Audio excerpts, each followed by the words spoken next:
पत्रकार रवीश कुमार और अजीत अंजुम के ट्वीट ने काटा बवाल। पहले पन्ने पर नहीं छपी वोटर लिस्ट में गड़बड़ी की खबर, तो गोदी मीडिया कहकर सोशल मीडिया पर भड़के रवीश कुमार। अजीत अंजुम ने भी हिंदी अखबारों पर साधा निशाना।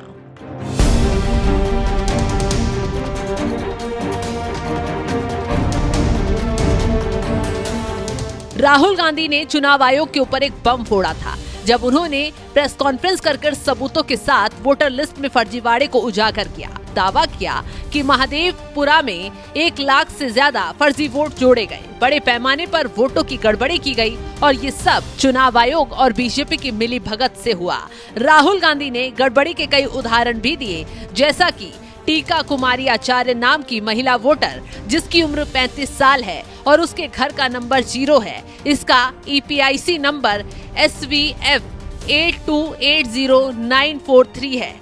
इस महिला के पति का नाम YTDTR है। ठीक इसी तरह से टेक राज सबकोटा नाम के एक वोटर का उदाहरण दिया। 40 साल के इस वोटर के पिता का नाम DFOGADF, इसके घर का नंबर 0 है। इनका EPIC नंबर SVF 824934 है।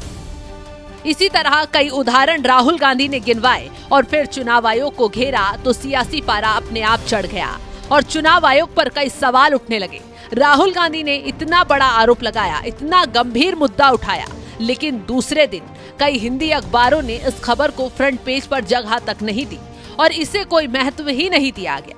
बस इसी की वजह से पत्रकार रवीश कुमार और अजीत अंजुम भड़क गए। उन्होंने सोशल मीडिया साइट X पर ट्वीट करते हुए हिंदी अखबारों की आलोचना की। पत्रकार रवीश कुमार ने अपने ट्विटर हैंडल पर लिखा, आपके घरों में आज अखबार आया ही होगा। क्या आप अपने फोन से अच्छी तस्वीर लेकर अपलोड कर सकते हैं? बताइए कि पहले पन्ने पर राहुल गांधी की प्रेस कॉन्फ्रेंस की रिपोर्ट छपी है या नहीं।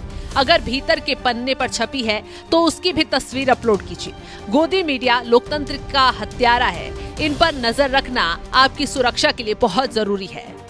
रवीश कुमार के अलावा पत्रकार अजीत अंजुम ने भी अपने X हैंडल पर 2 हिंदी अखबारों की तस्वीर को साझा किया और लिखा, दैनिक भास्कर ऐसे हर मौके पर साबित करता है कि हिंदी का सबसे बेहतर अखबार कोई नहीं तो भास्कर है, और दैनिक जागरण अगर ऐसे मौके पर साबित करता है कि सत्ता का सबसे बड़ा चाटुकार कोई अखबार है तो जागरण है।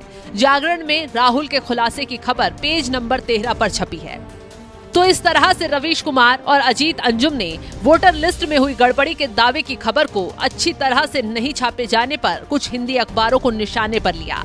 वहीं सोशल मीडिया यूजर्स भी इस पर भड़क गए और अपनी अपनी प्रतिक्रियाएं देने लगे। एक यूजर ने तो कमेंट किया, जब देश का अखबार सत्ता का चाटुकार बन जाए तो ऐसे अखबार को सत्ता की पत्रिका कहा जाता है। ये स्वतंत्र मीडिया तो बिल्कुल नहीं हो सकता।